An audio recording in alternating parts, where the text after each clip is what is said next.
Madame, Monsieur, bonjour et merci infiniment à vous de nous retrouver encore ce matin sur Equinox Télévision pour ce nouveau numéro de votre magazine 10-12 Le Zénith.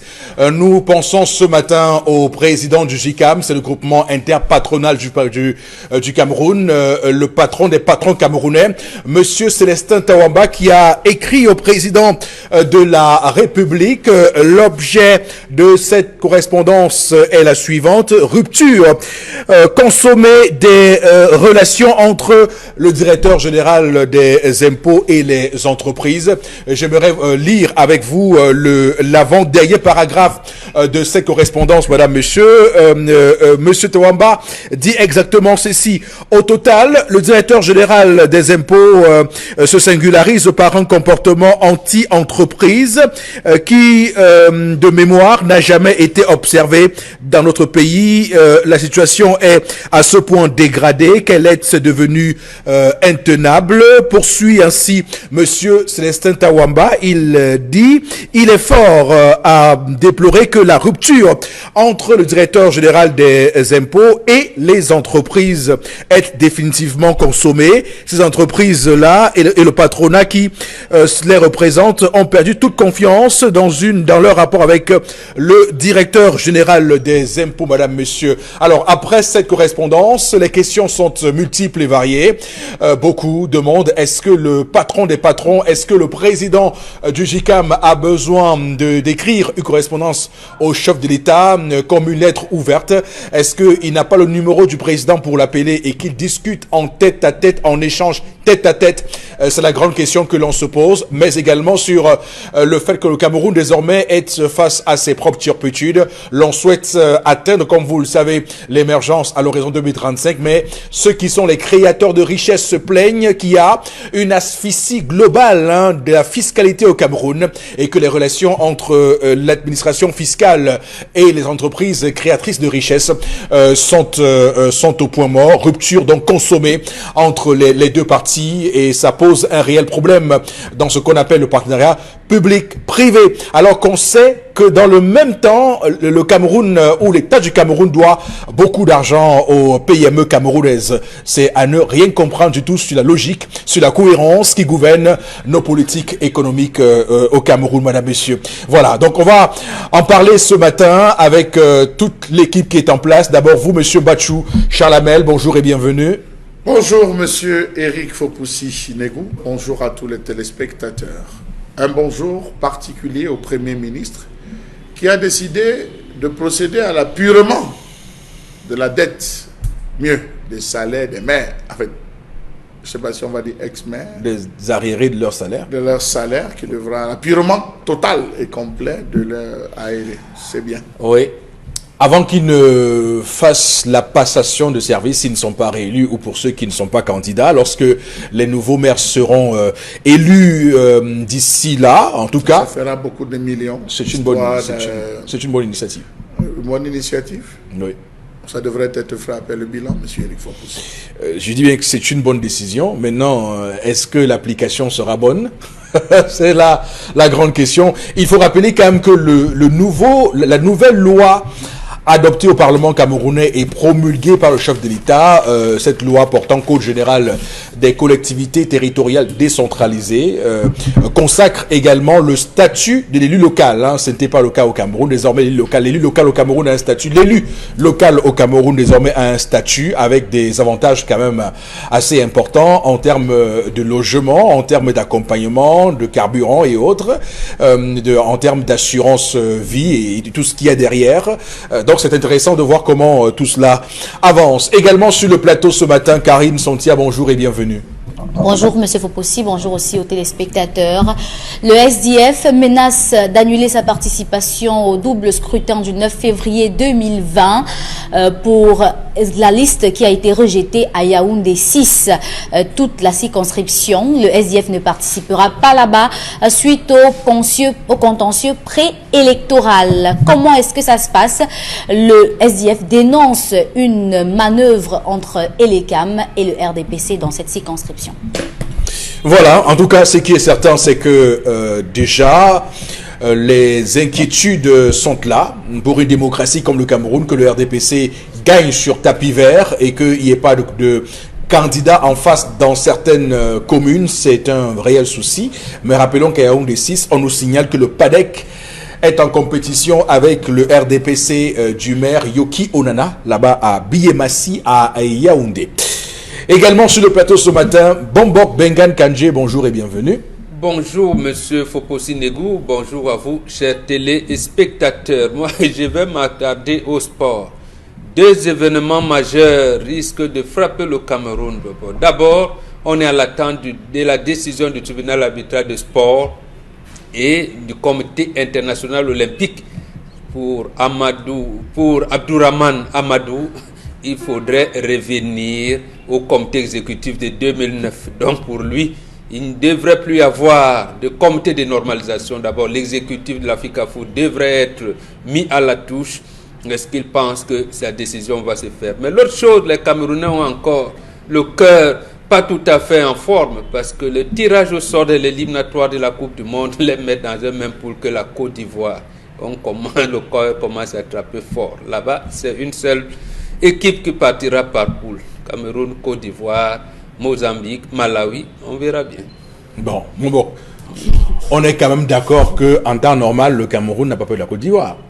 Oui, en temps normal, vous avez bien dit. Voilà, donc qu'on en soit aujourd'hui à trembler lorsqu'on voit venir les éléphants alors que nous sommes des lions, ça pose un réel souci. Ça montre que le Cameroun est descendu très très bas, tombé dans un gouffre terrible puisque les pays comme le Cap-Vert ont réussi à nous éviter des qualifications tout récemment. Donc il faut bien être prudent comme vous le faites ce matin. On va, madame, monsieur, vous inviter à rester tranquille. Voici l'histoire du jour qui est contée par vous, Dominique Audrey Oyengelek. Bonjour et bienvenue. Bonjour Eric Fopoussi, bonjour aux téléspectateurs. Ce matin, je vous raconte l'histoire d'Ariel et de Gustave qui sont mariés depuis quasiment 10 années et ils ont 3 enfants dont l'aîné a 9 ans. Lorsqu'Ariel est venue en mariage chez Gustave, elle a trouvé qu'il avait une petite fille de 9 ans qui venait de perdre sa mère, dont la petite est orpheline.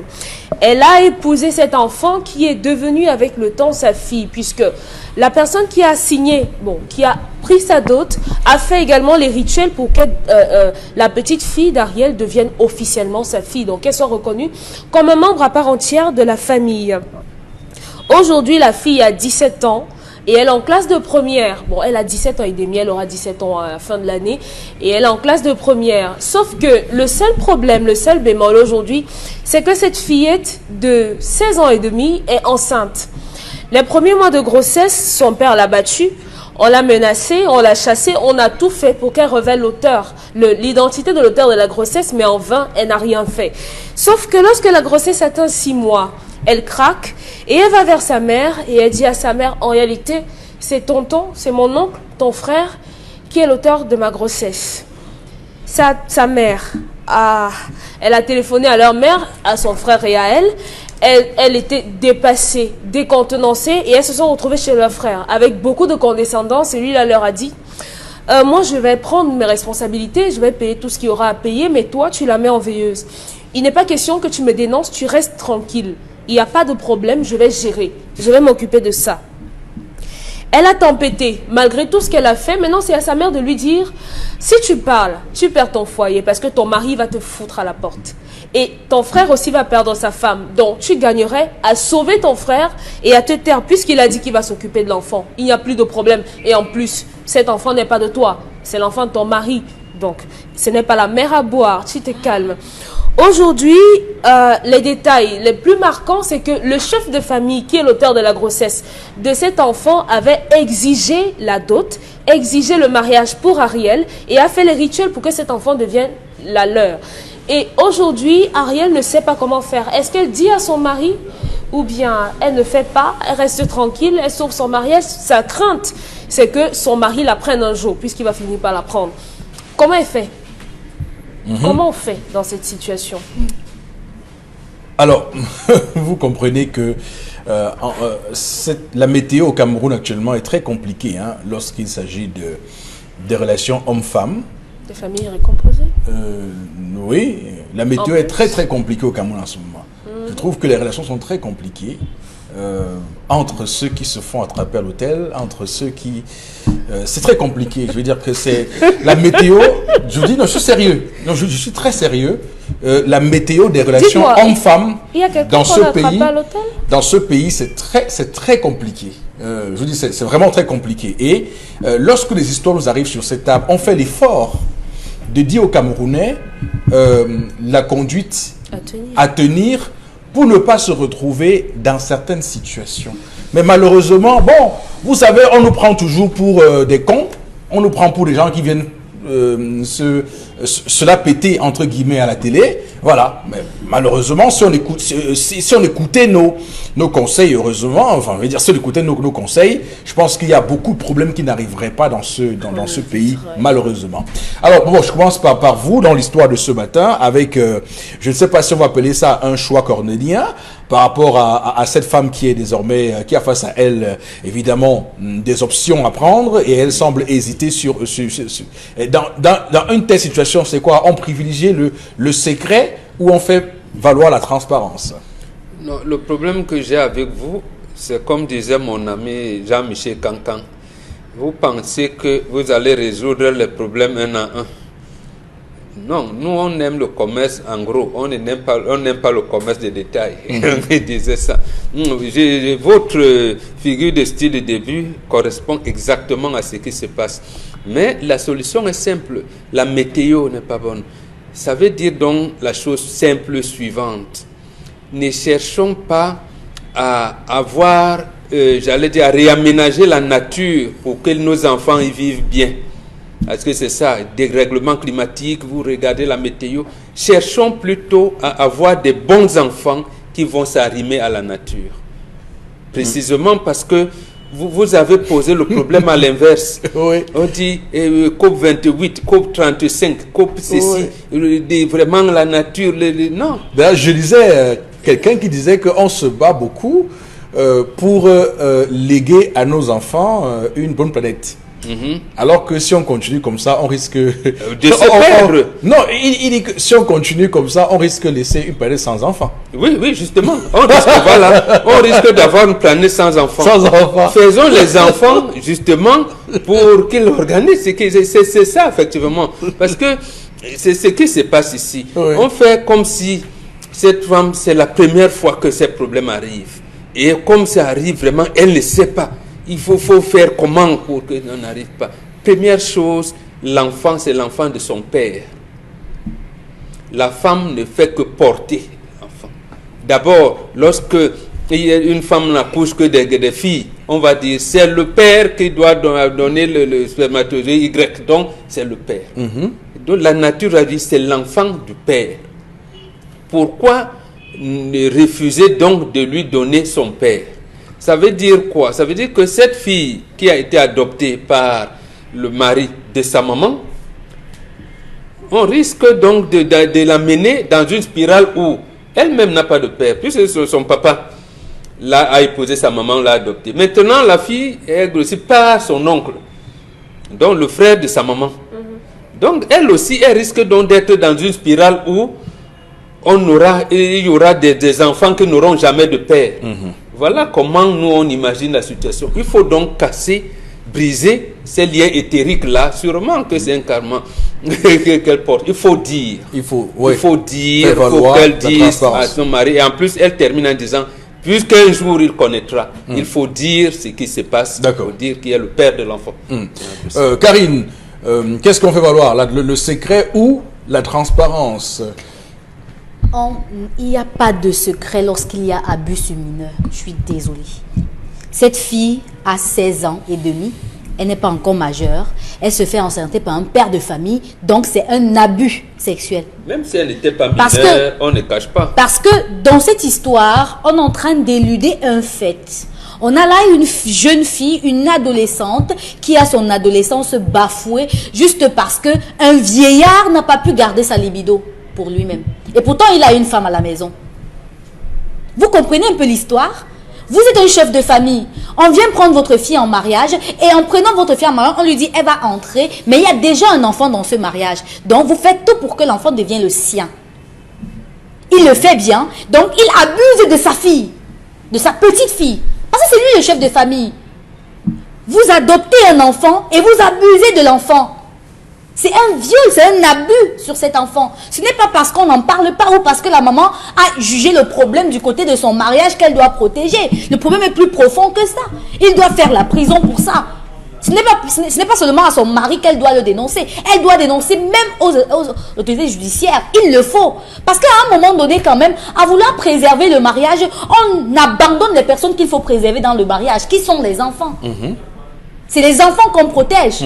Et là, maintenant, elle pense à sa famille, elle pense à son mariage qu'elle doit garder, elle pense au mariage de son frère qu'elle doit... Mais après tout ça là, l'enfant là, elle sera quoi demain? Ce n'est pas parce qu'elle n'a pas parlé. Vous savez ce qu'il lui a dit quand elle lui a dit qu'elle est enceinte de lui? Je vais te tuer si tu dis à quelqu'un. Tu vas voir ce que je vais te faire.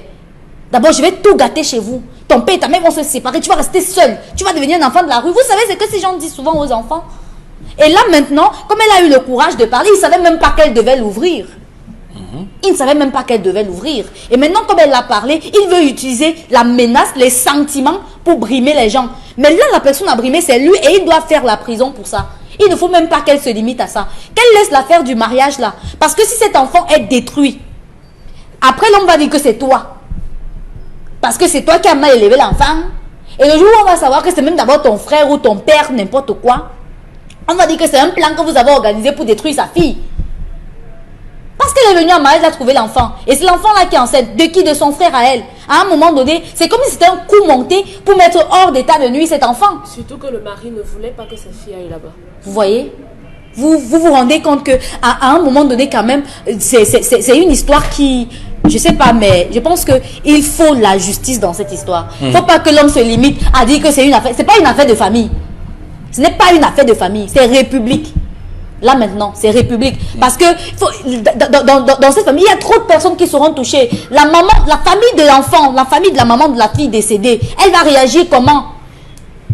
Quand quelqu'un accepte de vous laisser son enfant et que la mère de l'enfant est décédée, il attend que cet enfant réussisse. Il attend d'avoir des retours positifs. Mais quand il voit que l'enfant commence à les gongoler comme ça, à l'école, elle se comporte comment avec ses camarades? Vous pensez qu'elle vit comment sa grossesse? D'accord. Donc, Chalamel... abus sexuels sur mineurs, détournement de mineurs, viol sur mineurs, inceste. Oui, vous dites beaucoup de griefs. Alors, Chalamel, vraiment, à un moment donné, quand même, il faut qu'on perce l'abcès et qu'on dise la vérité dans ce pays par rapport à ce que beaucoup de gens subissent. Monsieur Eric Fopoussi, telle mère, telle fille, telle mère et telle petite fille. C'est important. Pourquoi? Regardez l'expression qu'emploie la mère, qui est par alliance la grand-mère de la fille. Ce n'est pas ta fille, garde le conseil. Rappelez-vous l'histoire de Jonathan, la fille qui vient dire Jonathan est mort. La mère dit que non, si ce n'est que ton gars, Jonathan, ça va, c'est pas un problème. Tu vas chercher un autre gars. Mais si c'est mon Jonathan là, ça devient notre problème. Voilà l'histoire, monsieur Eric Fopoussi. À partir de là, vous devez vous rendre compte que c'est une maman intéressée. Elle est intéressée sur plusieurs plans. Savoir que son fils peut être dans un cercle ésotérique. Elle ne veut même pas savoir. Elle s'en fout. S'il doit vendre 10 ou 20 personnes pour qu'elle réussisse, la famille s'assied, ce n'est pas un problème. Elle peut être même de celles qui couchent même avec ce fils, M. Eric Fopoussi, et pour que la famille s'en sorte, on en voit un peu partout. Elle peut. Mais la faute véritable, M. Eric Fopoussi, c'est la femme. C'est nouveau ça. C'est la mariée. C'est la mère par alliance de cette fille. Pourquoi? Elle est mauvaise femme même d'abord. J'ai oublié d'ajouter ça, monsieur Eric Fopoussi. C'est une très mauvaise femme. De retour des vacances et de week-end, aussi petit soit-il, aussi court soit-il, on contrôle les enfants, monsieur Eric Fopoussi. Vous envoyez vos enfants faire 2 jours, 3 jours. Quand ils reviennent, vous êtes censé contrôler vos enfants. Non pas parce que vous doutez. Non, pour vous rassurer. Les moustiques n'ont pas piqué l'enfant, auquel cas je prépare des préventifs. Ah, est-ce qu'il n'a pas eu des bobos? Les enfants se blessent souvent, ils cachent des blessures, ils ne montrent pas, tonton n'a pas le temps de regarder. On contrôle l'enfant. On va jusqu'à analyser même les attitudes des enfants. Ont-ils été frustrés par leurs cousins? Ont-ils été frustrés par des voisins? On veut savoir, monsieur Rifopoussi. C'est tout à fait naturel. Elle n'a pas procédé à cela. Elle aurait, dès les premières heures, elle se serait rendue compte. Et il y a des moments, monsieur Rifopoussi, lorsque j'arrive, je dis aux enfants, vous irez en congé chez tel tata, tel ami. L'enfant dit, je ne pars pas. Je dis, tu pars pas, pourquoi? Il dit, j'ai dit, je ne pars pas. Et il est très sérieux. Pendant que les autres font les affaires, lui, il ne fait pas ses affaires. Il faut discuter après avec l'enfant pour vous rendre compte de ceci que l'enfant est en train d'organiser. Dans un premier temps, vous frappez, dur, mais après, vous relâchez du geste pour discuter un peu avec l'enfant et savoir, l'enfant a des raisons. Est-ce qu'elle s'est retrouvée dans cette configuration et parce qu'elle n'avait qu'un seul désir, imposer cet enfant à sa famille, elle a omis et occulté d'observer cela? C'est une autre question. Autre chose, monsieur, il faut possible. On s'assure de l'intégration des enfants dans la famille.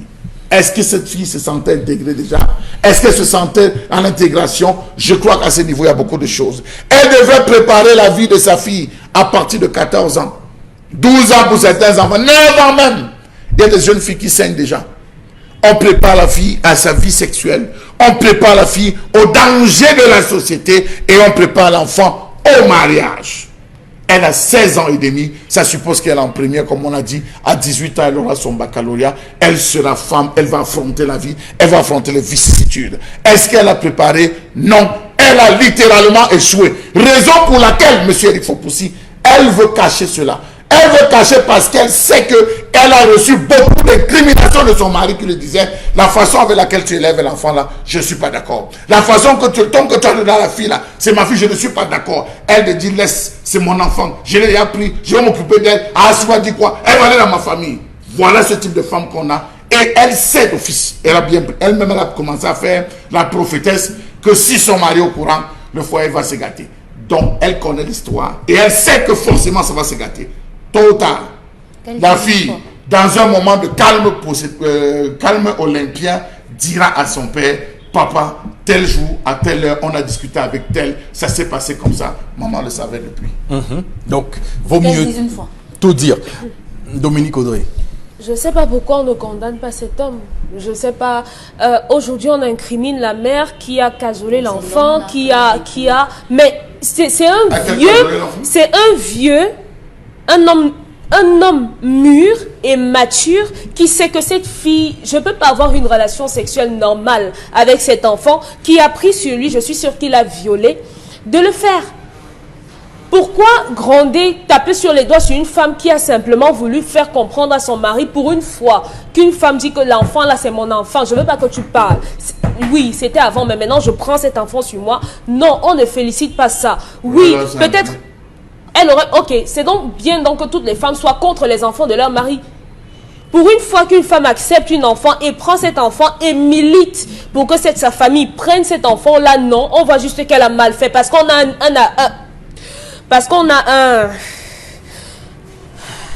un homme qui est un peu à côté de la plaque, qui a... Oui, c'est 15 ans. La loi camerounaise prévoit 15 ans. Bon, de 10 à 15 ans, moi je trouve même que c'est minime pour abus, outrage à la pudeur sur mineur. Je crois que c'est entre 16 et 21 ans. Il doit aller en prison pour ça. Et cet homme qui va quitter sa femme parce que sa fille a été enceintée par le frère de cette femme, vraiment, il a besoin de grandir encore un peu. Parce que ce n'est pas sa femme qui a demandé à son frère de le faire. Elle a envoyé la fille dans sa famille parce que c'était sa famille. Elle a subi des rituels avec cet enfant qui est désormais son enfant à elle. Donc moi, cette fille, je me coupe de ma mère. Je me coupe de mes frères parce que je sais qu'ils vont me tourner le dos. Et je fais tous les efforts pour reconquérir mon mari. Parce que ma mère devrait condamner ça. Si c'était l'enfant de quelqu'un d'autre, qu'est-ce que ça aurait été ? Comment est-ce que les choses se seraient passées? Parce qu'aujourd'hui, on estime que la mère est morte, ce n'est pas ton enfant, donc peu importe ce qui va lui arriver, on peut supporter ça. Les hommes doivent arrêter ça. Arrêter de regarder les petites filles comme si elles étaient des femmes. Oui, aujourd'hui, elles sont développées, la poitrine sort, les fesses sortent, elles portent des petites tenues, mais soyez des hommes. Arrêtez. Vous êtes des hommes. Vous êtes elles-mêmes, les filles, ces jeunes filles provoquent sérieusement. Il faut noter ça. Oui, l'explication ne tient pas. Je peux vous raconter. Un homme j'ai été le cobaye d'une fille de 16 ans. Je peux vous raconter. Non, c'est différent. J'ai dit j'ai été le cobaye d'une fille de 16 ans. Une seconde, Karine, une seconde. Exclusivité. Une seconde, ça m'intéresse. J'ai dit j'ai été le cobaye d'une fille de 16 ans, monsieur Eric Fopoussi. Comment ça? Non, elle a grave commencé à me traquer sur Facebook. Je l'ai bloqué. Elle a cherché à avoir mes relations et tout. Elle a obtenu mon numéro. Elle a commencé avec des WhatsApp. Je l'ai bloqué, monsieur Eric Fopoussi. C'est passé avec des appels et tout. Elle me dit, elle a envoyé ses photos. Je vous assure. J'ai pas envie. Pourquoi vous posez encore la question? J'ai dit que j'étais le cobaye. Envoyé des photos. Et quand vous regardez, j'ai dit, mais attends, tu es né, tu es ma fille. Tu es ma fille. Elle me dit que fille de quoi? Si jamais, voilà des expressions que ces jeunes filles emploient. Et un jour elle m'appelle, je me demandait, les enfants ont bien dormi. J'ai dit, tu es ma fille, tu me demandes si les enfants ont bien dormi. Donc c'est pour dire que ces filles à elles-mêmes sont des dangers. Ce n'est pas une justice. Sont des dangers, on ne peut pas exclure ça. Regardez sur Facebook, vous allez voir comment ces filles essaient de mettre à l'unité dehors. Il ne faut pas que sur un plateau comme celui-ci, on admette qu'un enfant de 16 ans puisse être abordé par un vieillard. Vraiment pas du tout. Karine, c'est pas ce qu'on a dit. C'est écœurant. C'est pas ce qu'on a dit. D'ailleurs, nous sommes profondément contre ce que les gens appellent la pédophilie. On va s'arrêter là pour ce matin. On va s'arrêter là. On va remercier tout le monde d'avoir réagi à l'histoire de ce matin. Comme je vous ai dit, la météo est très compliquée. C'est pourquoi je prends un air grave pour dire ça. La météo des relations entre les hommes et les femmes, c'est très compliqué. Est-ce qu'on est en train de se diriger vers une implosion, sûrement, parce que ça commence à bien faire. Tous les matins, on croit que c'est terminé, mais il y a toujours des histoires qui arrivent pour nous faire mentir. On va prendre tout de suite la colère de Charles Hamel.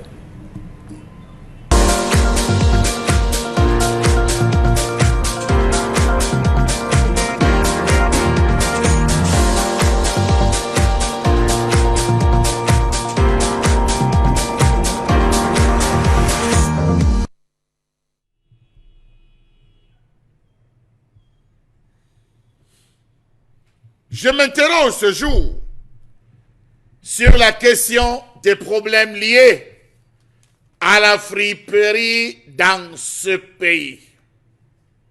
Je m'interroge ce jour sur la plus que trop importation de la friperie dans ce pays. Plusieurs pays africains, parmi lesquels le Cameroun, sont de grands producteurs de coton, de robe.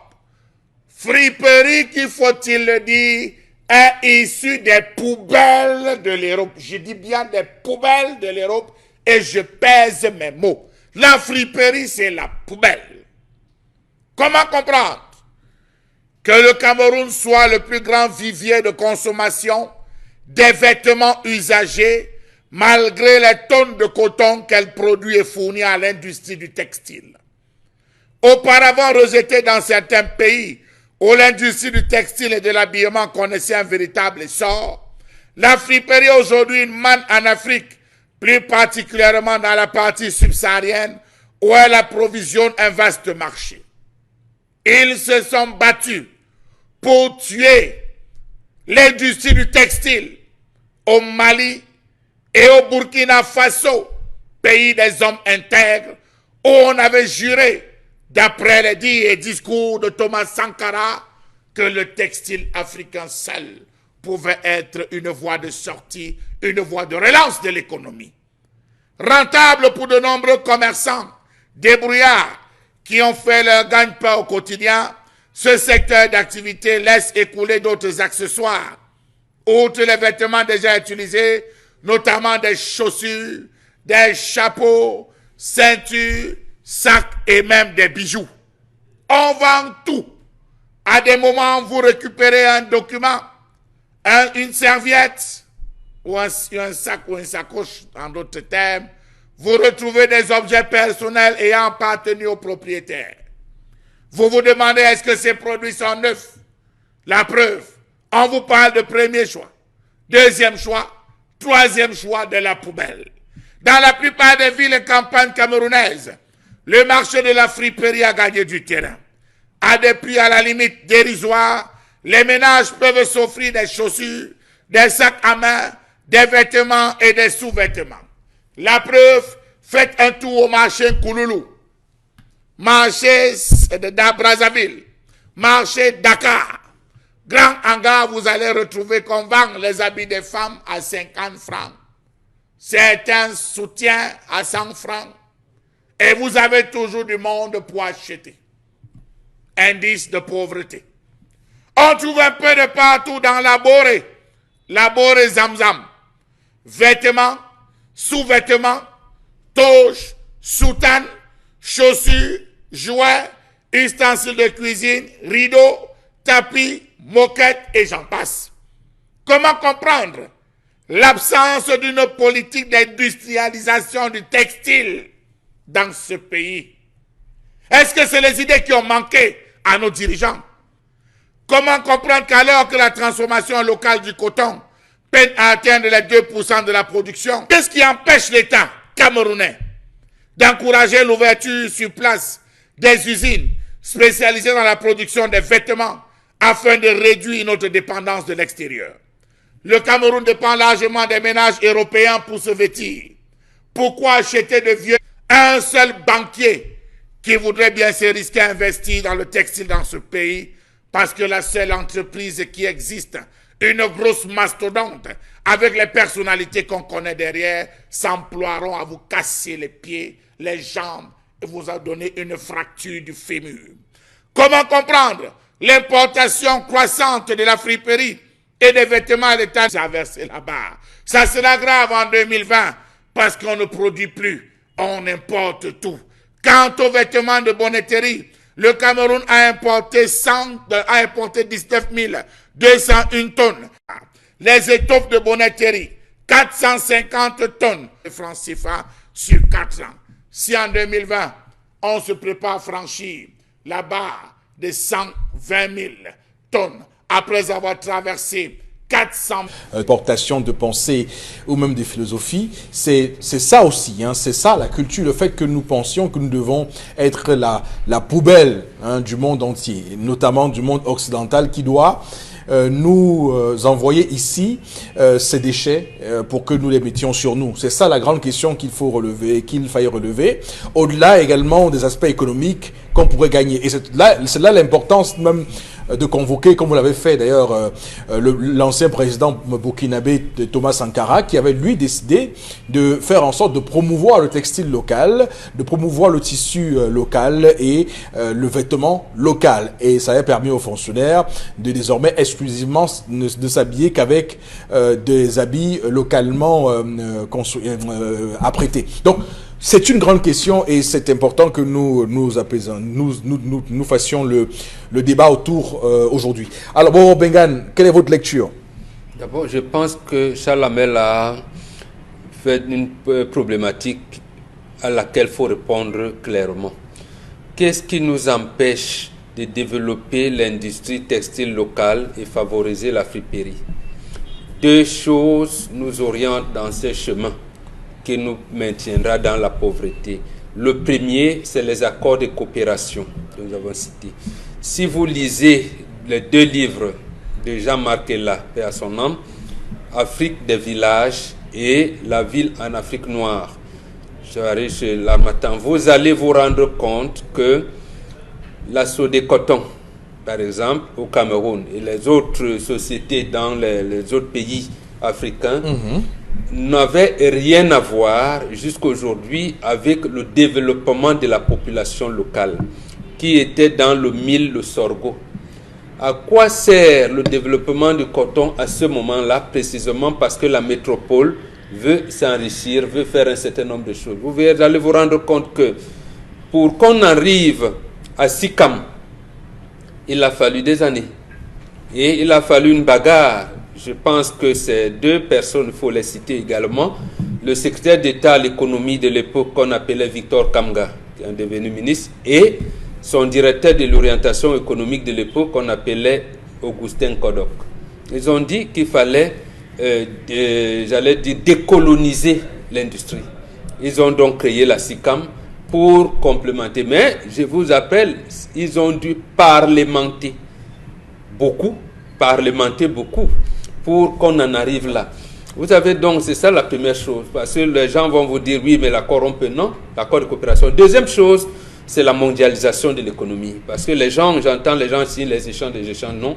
Dans la mondialisation, les 10 points de consensus de Washington que un vice-président de la Banque mondiale, il s'appelait John Williamson, a énuméré, c'est le 4e point qui justifie ce que Charles Hamel a décrié avec brio. Le 4e point dit que dans le tiers-monde, il faut démanteler tout le secteur public. Donc, il est interdit à nos États du tiers-monde d'aller créer des industries, notamment le développement du textile. Donc, ça favorise donc, on va donc arriver à l'irruption des pauvres dans le pays. L'année dernière, même, je termine là, la loi de finances 2018 donnait dans certaines dispositions qu'il fallait limiter la friperie pour permettre, en fait, ils n'ont même pas dit pour permettre, et pour permettre à l'industrie locale, hein, mais il fallait limiter la friperie ou alors augmenter la taxe pour la friperie pour que la direction des impôts ait l'argent. Mais le gouvernement a donc oublié que la conséquence directe de ça devrait faire en sorte qu'il y ait des développements.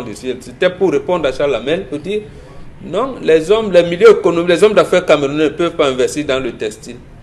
Même l'armée, au lieu que l'armée utilise les couturiers locaux, non, on peut commander en Chine, au Japon, aux États-Unis, en France, y compris la police. En tout cas, c'est malheureux. Oui, c'est malheureux. Dominique Audrey, votre regard sur cette problématique? Oui, la pratique remonte au 19e siècle déjà, oui. À l'époque, lorsqu'on importait la friperie, c'était pour faire des dons, généralement. Et avec le temps, c'est devenu une sorte de commerce. Conséquence, puisque ça devient rentable, la plupart, au début c'était les migrants, la plupart là-bas, dès qu'ils arrivent là-bas, ils fouillent la poubelle et ils envoient dans la poubelle le dépotoir que nous sommes aujourd'hui.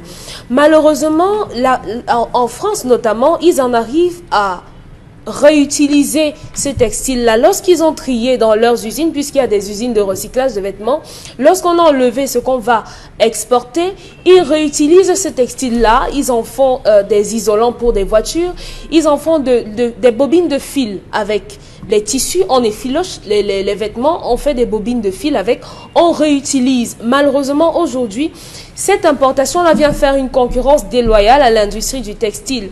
Maintenant, pour les sociétés même qui nous fabriquent les tissus ou bien qui font dans le textile ici, elles sont plutôt inapparentes. On ne les voit pas, elles ne font que la promotion de quoi? Peut-être des tissus, elles ne se lancent pas dans la fabrication même des vêtements. Aujourd'hui, à côté de ces importations de friperies-là, on a le marché chinois qui tend de plus en plus à prendre de l'ampleur. Donc, ce sont ces deux géants, entre guillemets, ces deux sociétés-là qui sont en train de se faire un combat. Et nous, qu'est-ce qu'on fait? On consomme. Alors, il y a un volet culturel. Je ne sais pas pourquoi vous évitez le volet culturel. Le volet culturel qui me semble important à signaler. Parce que, quand même, on ne peut pas dire que le Cameroun manque de grands couturiers. Il y en a beaucoup. Nous avons même des qui sont présents. Nous avons voilà. Non, mais qu'est-ce qui explique donc que les gens ne vont pas naturellement vers ces gens-là? Malheureusement, on pense que c'est plus sexy, c'est plus sexy, c'est plus fort de porter un jean, un blue jean.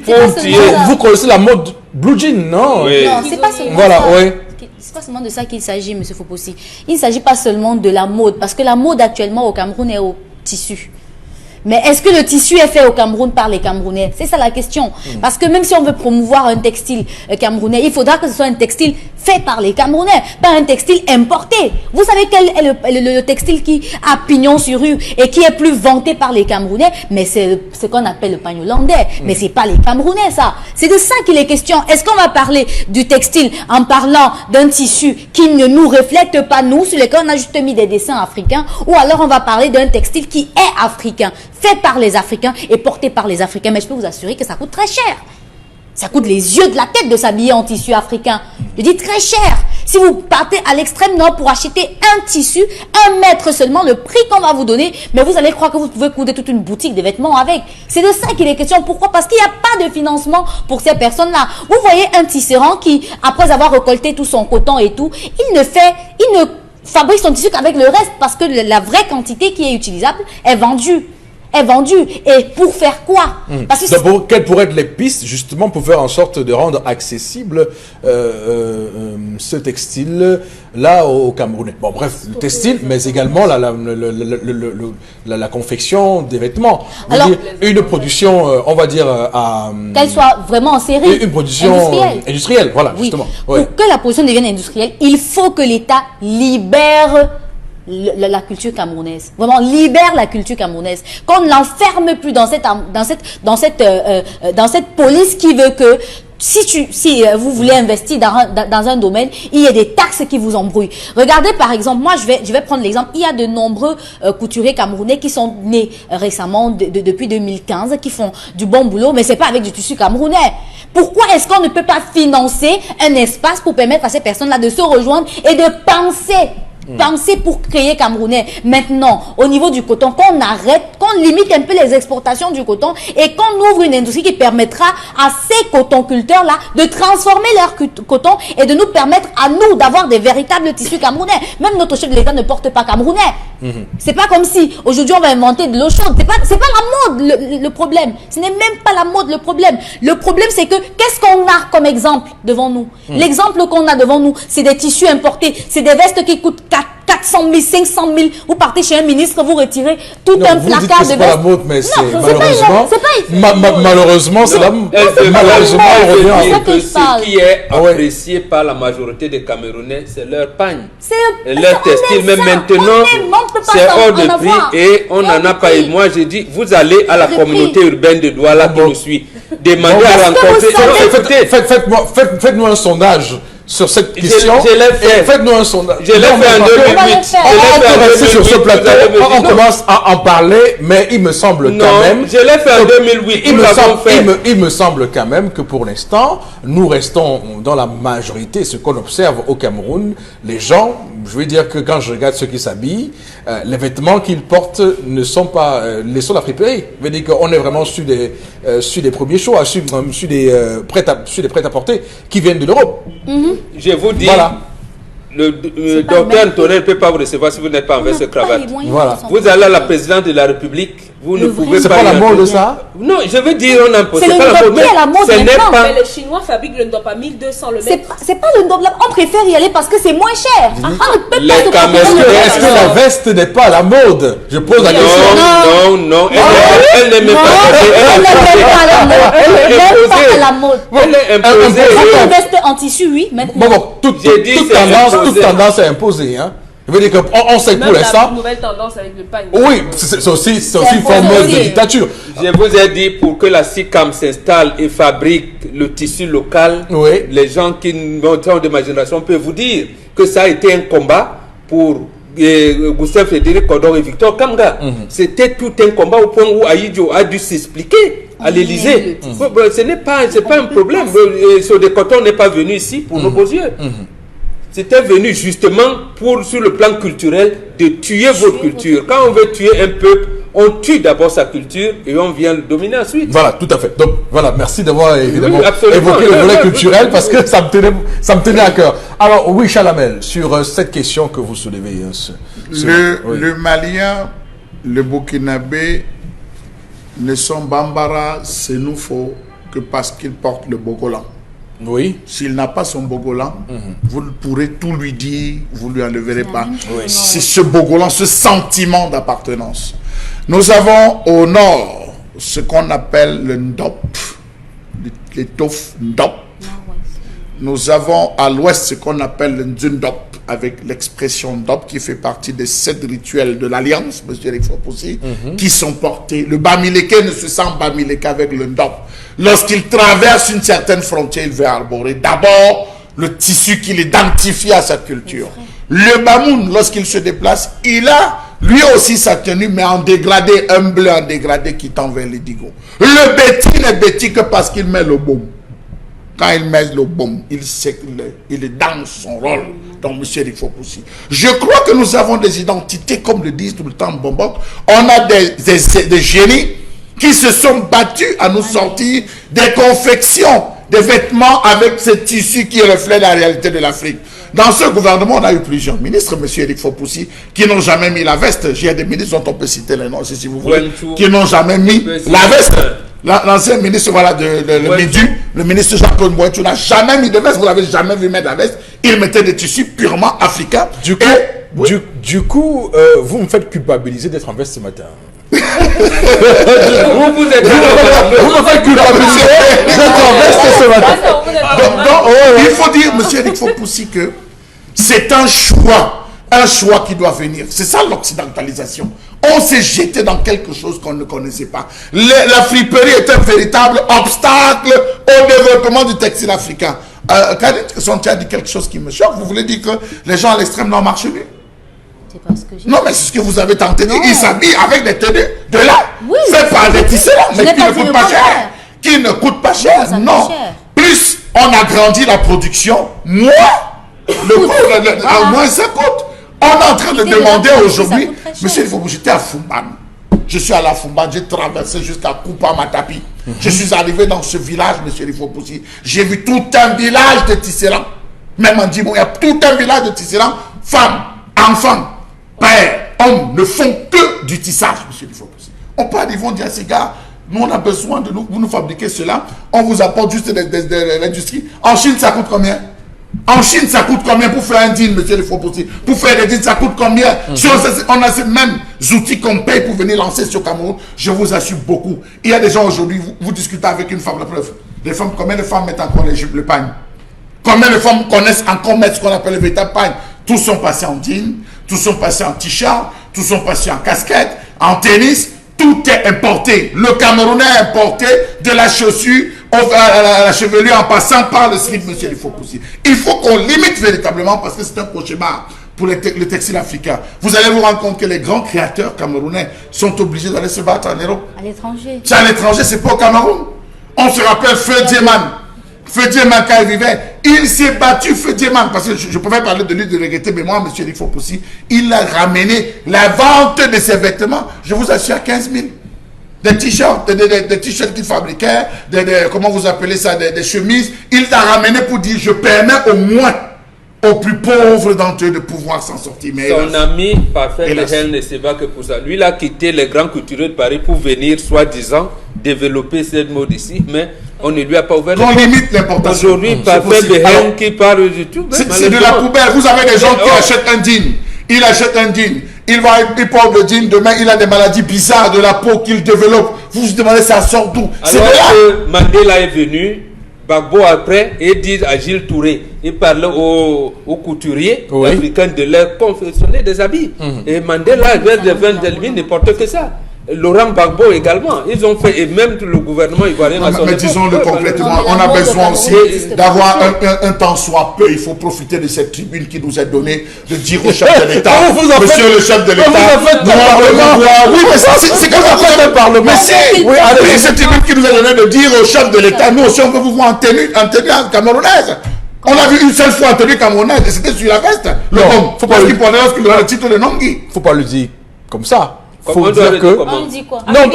Non, qu'on va régulièrement. On vous dit au moins une fois. Non, il faut qu'il soit régulièrement habillé. C'est que ça devient un style. En réalité, lorsqu'on vous écoute sur le plateau, il y a deux choses qu'on peut retenir. C'est-à-dire qu'il y a un levier qui est, on va dire, de la compétence du gouvernement.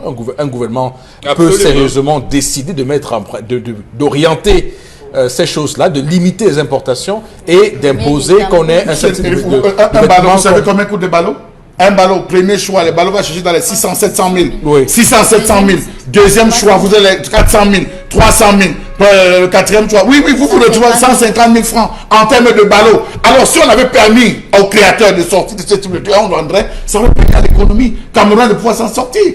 Accord économique, ceci, accord économique, cela. Mais finalement, monsieur Mbaba, qu'on quitte donc de la présidence de la République, qu'on abandonne les postes ministériels et qu'on laisse les Français venir gérer, qu'on laisse les puissances venir gérer le Cameroun, tout simplement. Si on n'est pas à même de pouvoir prendre des décisions, même sur le textile, le simple textile, monsieur, il faut poser. Oui, mais c'est révoltant et ce on qu'on dit. importe même déjà le textile, déjà porté friperie de l'Afrique de l'Ouest. Imaginez ce que ça donne. Alors, donc, c'est intéressant de promouvoir notre économie textile nationale camerounaise, made in Cameroun, mais également les vêtements camerounais, la confection de vêtements camerounais. Sur ces deux paliers, il y a de quoi faire pour ce pays.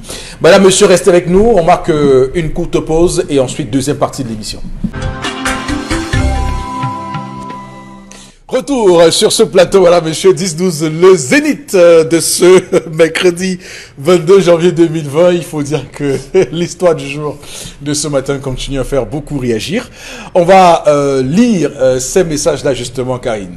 Et pourtant, le meilleur contrôle de notre économie locale permet de gagner en devises. L'industrie du textile n'est pas des moindres. C'est ce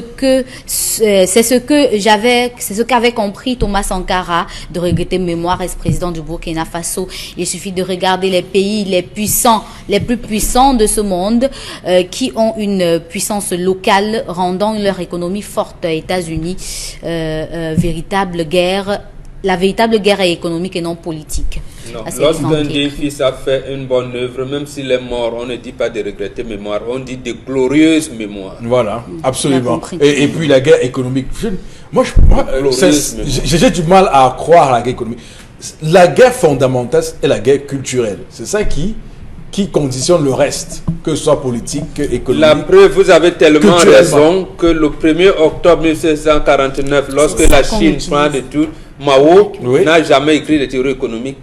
Il a parlé de la révolution culturelle. Voilà. Et dans la révolution culturelle, il y a les 5 essais philosophiques, effectivement, et c'est là où il parle de l'économie, des autres choses, de réformes agraires et tout. Tout à fait. Mais tout est culturel. Tout est culturel. Ça veut dire que quand on contrôle le culturel, on contrôle tout le reste. Donc c'est ça le problème. Malheureusement, nous sommes toujours là à négliger la culture. Regardez, aujourd'hui, vous arrivez parfois, pour nous autres qui avons accès à des cercles initiatiques, vous voyez des gens qui arrivent des tenues importées du Nigeria, déjà, les tenues traditionnelles, même les importées du Nigeria et de Chine. Des Indes. On se retrouve à les mettre dehors avec des sanctions terribles. Il dit non, je croyais que c'était non, monsieur Eric Fopoussi. Vous voyez jusqu'où on cherche, comme Bombok l'a dit, on commence par casser d'abord toutes vos actions, vos rêves culturels, vos acquis culturels pour revenir par la suite vous dominer. Quand je mets le jean, monsieur, je suis mal à l'aise. Quand je mets un jean, je me dis, mais c'est pas moi. Je ne me sens pas là, monsieur Eric Fopoussi, je ne me sens pas là. Et pourtant, c'est à la mode. Pourtant, c'est à la mode. Nous avons à l'époque, on portait le billa, monsieur Eric Fopoussi, ceux qui savent, on portait le billa. Oui. On se baladait en toute fierté, il n'y avait pas de problème. Pour nous autres, voilà. Vous venez apprendre. Il vient laver un mot. On va continuer à lire les messages. Mais vous avez touché un point hyper sensible, car la pauvreté est la cause de la friperie, car tout le monde n'a pas les moyens de s'offrir du Made in Cameroun. Croyez-moi, pourtant, avec ses 1000 francs, il a un bon jean à Mokolo. Vraiment, ce régime est la faute, car si je ne me trompe pas, la friperie n'existait pas à l'époque de Aïdjo. C'était à Monsieur, on rencontre Couturier à quel moment? Lorsqu'on veut faire la tenue du travail, lorsqu'au niveau de l'entreprise, on a donné une tenue, il faut ça, on commence même à importer le truc, puisque le chef de l'État lui-même fait sa campagne en 2018. Oui, il n'est pas joint de PC. Le textile chinois.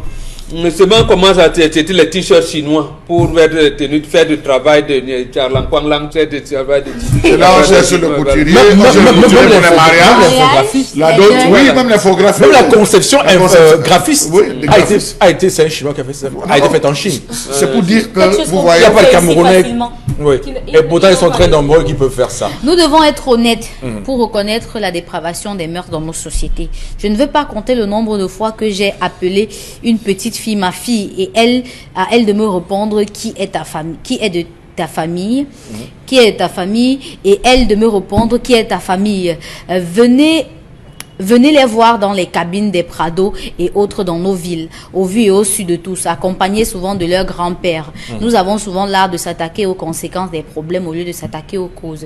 Bonji Tombe qui a écrit. Vous êtes responsable tant que l'enfant est mineur. Même si vous avez un rapport sexuel consentant avec une mineure, vous allez aller en prison pour 10 à 15 ans. Ils sont Non, C'est vous qui êtes plus en grand. France, ils sont déjà descendus Ça, à 15 ans. C'est bon.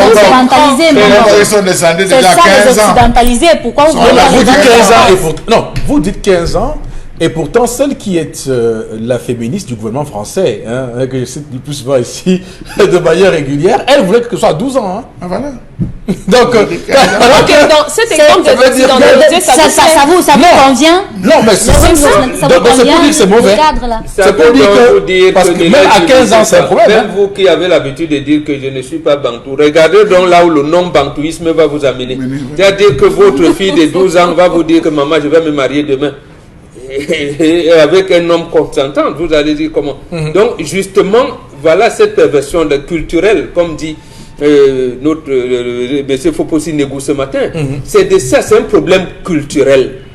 Que ce soit ce que vous avez relevé là. Si vous bradez le code pénal, c'est pas ça qui va résoudre le problème. D'abord, il y a l'inceste qui intègre là. Ça veut dire que cette famille-là, les liens de sang qui vont vivre, cette famille est vouée à mourir. Donc, vaut mieux commencer à le dire de cette manière-là que de dire, ah oui, mais parce qu'il est venu avec le sac d'argent, il a corrompu sa maman, il ne sait pas qu'on peut l'amener en prison. Et puis, il faut dire à Dominique qu'un proverbe dit, c'est de la manière avec laquelle tu gères mes enfants de mon vivant que tu géreras ma famille à maman. Tout ce que je peux conseiller à cette femme est de dire sinon tôt, est de dire la vérité. Sinon tôt ou tard, il sera au courant et son mari le prendra d'une autre manière. Qui sait, peut-être la justice. Fred Kodia de Ngoussa. De Ngousso. Alors, à propos, c'est Ngoussa qui a écrit. Non, mais vous ne connaissez pas Ngousso? À Yaoundé? Je vis pas à Yaoundé. Je me suis dit que c'est un quartier dans une autre ville. Non, C'est pas à Yaoundé. attention, mais comment? Ça pouvait être ailleurs, je sais pas. À propos de Donc, l'histoire. c'est comme quelqu'un aurait écrit Bonaprisa. Mais non, vous aurez lu non, Bonaprisa. pas ça, monsieur Fopossi. Il y a des Béninois qui nous écrivent, il y a des Congolais qui nous écrivent, moi je sais pas. Donc, il y aurait un quartier au Bénin qui s'appelle Je sais pas, Bonaprisa. peut-être. Qu'est-ce que j'en sais, moi? Mais attention, lisez au moins Bonaprisa avant de rectifier Bonaprisa. Faites un réflexe patriotique. Ok. À propos de l'histoire du jour, je dirais, femme, aimez vos maris, ton mari devrait être ton guide. C'est vers lui que tu devrais te tourner en cas de crise et non vers ta famille. Un chef de famille qui couche avec sa petite fille doit être dénoncé et condamné pour cet acte. Ça, c'est Crépin Farène Ochougou. Oui. Il faut aussi préciser que beaucoup de gens ont tendance à tirer sur nous dans la toile en disant les traditionnalistes, nous passons le temps à taper sur la femme, à défendre. Non, notre rôle, la Bible des occidentalisés est claire, laissez les morts enterrer les morts. L'acte est déjà posé. Sur le plateau, il y a suffisamment de personnes qui prennent position par rapport à certains actes. Il faut plutôt sauver ceux qui sont encore vivants et qui ne sont pas tombés dans ce piège. En disant, quand on donne ce type de conseil, c'est pour éviter et préparer les autres d'être plus malins, plus affûtés à la suite. Donc, si tout le plateau, on se met à dire... Gardez vos kékés dans vos pantalons. Tant qu'elle a 15 ans, calmez-vous. Il y a même des vendeuses de plaisir. Allez vous faire plaisir là-bas. Arrêtez de gâter l'avenir des enfants des gens. Ça, vous l'avez déjà dit. Non, je le Elle le redis redit. encore. Ah, si je disais, ça va être redite. Non, il fallait que ce soit elle qui le dise. Le PADEC n'a jamais déposé un dossier pour la mairie de Yaoundé 6. Si ce parti est en course dans cette circonscription, c'est encore une manœuvre du RDPC Elecam. Alphonse Mpoké qui a écrit ce message. On a parlé du PADEC. Oui, à À l'introduction. l'entame. À l'entame, Introduction. on l'a évoqué, oui. Cette fille, en entretenant des rapports avec son bel oncle, était bien consciente de ce qu'elle faisait, vu l'attitude des enfants de nos jours, quoique l'intention sordide soit venue de son bel oncle. Alors, cacher cette vérité est une épée de Damoclès sur la maman. Charlie et Tondi. Bien sûr. Oui, malheureusement. Alors, on va s'arrêter là pour les messages de ce matin. Je riais tout à l'heure parce que, Chalamel, vous avez pris votre air très sérieux pour vous expliquer. Non, mais on n'a pas besoin d'explication. La réalité, c'est comme on l'a dit sur ce plateau, il y a actuellement une machine qui se construit dans l'esprit de nombreux Camerounais pour imposer la dictature de la minorité. C'est de ça qu'il est question. On est en train de quitter ce qui est, nous, Cameroun, nation camerounaise ou nation des multinationalités, pour ne s'intéresser qu'à l'individu. Et c'est ça, justement, c'est ça qui s'impose au monde actuellement. Ça veut dire que, moi, sincèrement, quand on dit l'humanisme, l'humanité, non. Nous, on parle en termes de nation. Qu'est-ce que les règles communes à cette nation ont préconisé jusqu'aujourd'hui pour que nous soyons des survivants? Parce qu'en réalité, il faut dire que chaque culture aujourd'hui est la survivance de centenaires et de... Notre rôle, nous nous battons pour que les mamans reviennent, les jeunes filles d'aujourd'hui reviennent à l'orthodoxie. C'est la période du pistache, monsieur Eric Fopoussi. Cette période, c'est la période du pistache, où on a séché le pistache. Faites le tour de certains quartiers, vous allez vous rendre compte qu'à une certaine heure, c'est l'heure où, lorsque la femme casse le pistache, elle cause avec son mari. Nous, on a vu nos mamans le faire. Lorsqu'elles cassent le pistache, elles discutent. Mais vous verrez rarement des jeunes filles, elles sont devant la télévision, elles sont sur les téléphones portables. Vous prenez, observez même la ville de Douala, vous allez vous rendre compte que toute fille que vous croisez sur une moto, elle est assise comme ça là, le téléphone au milieu entre elle et le conducteur de moto. Elle est en train de zapper dans le téléphone, le zapping. Dans la voiture même avec son mari, elle est en train de zapper sur le téléphone. C'est la... Permettez-moi de terminer parce que je veux quand même dire qu'aujourd'hui, on assiste à une dictature. Et la première, c'est une minorité homosexuelle au monde entier qui nous impose ça. Absolument. Tout récemment, à France 2, justement, il y a eu ce cas. Il y a eu un monsieur qui a dit que Jésus était pédé. Alors, je peux vous dire que on est monté sur lui. Pas parce qu'il a dit Jésus, hein. Non, parce qu'il a pensé l'expression monter sur lui. Dites qu'on lui a versé, on lui a lancé des mots. Oui, pour dire. Oui, pour dire que. Oui, non, c'est pourquoi on comprend tout ça dans le Camerounais. Ça veut dire que. Non, c'est pourquoi on se comprend. Moi, je parle Camerounais. C'est pourquoi on se comprend. Ça veut dire que. Non, mais en réalité, c'est pour expliquer quoi. Ça veut dire que les gens ne se sont pas offusqués parce qu'il a dit que Jésus est pédé. C'est parce que dans sa phrase, il y a eu pédé. Donc, c'est le lobby homosexuel qui ont demandé à France de le licencier. Et à France Inter de licencier. Parce que même pour eux, c'est dégradant. Ça veut dire que, imaginez, et vous savez qu'il y a une dictature, vous savez qu'à l'époque, d'ailleurs, c'est pourquoi, on peut dire que c'est un combat, parce que dans un pays comme la France, qui était à l'époque la fille née de l'Église, à l'époque, parler de Jésus en ces termes-là, vous pouviez être victime d'attaque. Mais aujourd'hui, ils ont réussi à parler. C'est pour vous dire que ce qui survit, c'est pas l'impression de l'universalité, de l'universel. Ce sont les nations qui survivent en réalité. Et si on continue à mettre de côté nos nations, d'ailleurs au Cameroun, lorsque vous parlez de nations, on parle de tribal. Parce qu'en réalité, nos ethnies ne sont pas les ethnies, ce sont des nations en réalité. Oui, oui. Voilà, donc il faut qu'on se comprenne. Et heureusement, eux, ils ont compris chez eux. Ils se battent pour que ça perdure. Voilà. Bon, on va s'arrêter là pour cette séquence. Tout de suite, la revue des réseaux sociaux, Karine. Oui, dans le cadre de la revue des réseaux sociaux, on parle du président, premier sujet, le président du JICAM qui a adressé une correspondance à charge au chef de l'État du Cameroun, le président du JICAM, qui charge le directeur des impôts quant à ses manquements, directeur général des impôts, quant à ses manquements concernant notamment sa fonction. Alors, Bobok, souvenez-vous, lorsque nous relayons ici un article paru dans le magazine Jeune Afrique, où Célestin Tawamba expliquait qu'il n'a pas accès au président de la République, Paul Biya. Et nous relevions ici à l'époque que comment est-ce qu'un patron des patrons ne peut pas avoir accès au chef de l'État. Et les réponses que nous avons entendues à l'époque, c'était de dire que le président, c'est pas n'importe qui rencontre le président. À l'époque, souvenez-vous, on disait le président ne rencontre pas. Lui, c'est qui pour qu'on le reçoive. Il faut le président reçoit les grands et les grands. Comme pour dire que être bref JICAM, c'est pas être un grand au Cameroun. Bref. Donc, vous voyez, et là, on se rend compte que le patron du JICAM est obligé d'écrire au président de manière aussi formelle pour lui parler d'une affaire aussi, je veux dire, une affaire aussi. Un coup de fil de vous gérer ça entre vous.